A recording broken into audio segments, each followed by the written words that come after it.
రాఫాను ఆక్రమించుకోబోతున్నామని చెప్పిన ఇశ్రాయేల్ అది మాత్రమే కాకుండా రాత్రి నుంచే రాఫా మీద యుద్ధం చేస్తూ వస్తూ ఉన్నది.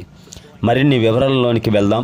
దయచేసి మన యొక్క వీడియోని చివరి వరకు చూడవలసిందిగా, దయచేసి సబ్స్క్రైబ్ చేయవలసిందిగా, లైక్ చేయవలసిందిగా, షేర్ చేయవలసిందిగా, అనేక మందికి మన ఛానల్ పరిచయం చేసి లైక్ చేసి పరిచయం చేయవలసిందిగా మిమ్మల్ని కోరుతూ ఉన్నాను. ఇది చాలా సంచలనమైన విషయం. గత రాత్రి నుంచి ఇశ్రాయేల్ ఆ యొక్క రాఫా వైపు, గాజా వైపు ఆ యొక్క సైన్యాన్ని మోహరింపు జరుగుతూ ఉంది. ఈరోజు ఉదయం నుంచి కాల్పులు ప్రారంభించింది.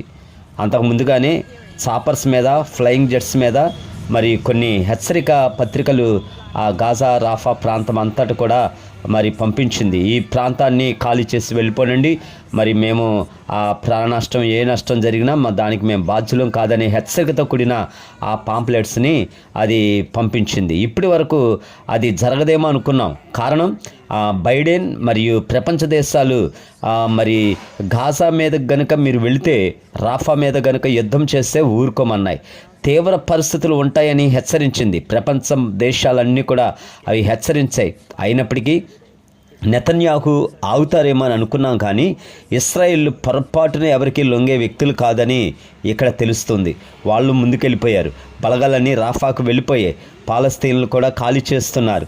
హమాస్కి ఇశ్రాయేల్కి మధ్య డీల్ కుదురుతుందేమో అని అనుకున్నాం, కానీ ఇశ్రాయేల్ ఎప్పుడైతే రాఫాని ఇన్వైట్ చేస్తామని చెప్పారో డీల్కి సిద్ధపడిన హమాసు ఇప్పుడు ఎదురు తిరగడానికి సిద్ధపడుతుంది. ఇది చాలా తీవ్ర పరిమాణంలోనికి వెళ్తుంది. ఎంత తీవ్ర పరిమాణం అంటే 3వ ప్రపంచ యుద్ధమునకు దారితీసే పరిస్థితి, సందేహం లేదు.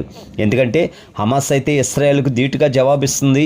మీరు ఒక పిక్నిక్ వచ్చినట్టుగా గాజా మీదకు రాకండి, ఎందుకంటే మీకు నరకం అంటే ఏమిటో చూపిస్తామని హమాస్ కూడా హెచ్చరించింది. కానీ బలంగా ముందుకు సాగితే, మొండిగా వెళితే, గాజా మీద, రాఫా మీద కనుక వెళితే ప్రాణ నష్టం జరిగే పరిస్థితి ఖచ్చితంగా ఉంటుంది. దానికి మేము ఊరుకోబోమని హమాస్ హెచ్చరించింది. ఇది ఇలాగ జరిగితే ఇశ్రాయేల్కి విరోధముగా ఉన్నటువంటి ప్రపంచ దేశములన్నీ కూడా ఒక కూటమిగా ఏర్పాటు అయ్యేటువంటి పరిస్థితి ఉంది.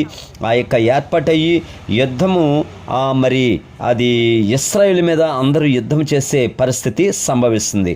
అప్పుడు ఏం జరుగుతుంది? మరి అప్పుడు ఈ శాంతి ఒప్పందం చేయడానికి నాశనపుత్రుడు బయటపడతాడు. ఆ నాశనపుత్రుడే యాంటీ క్రైస్ట్.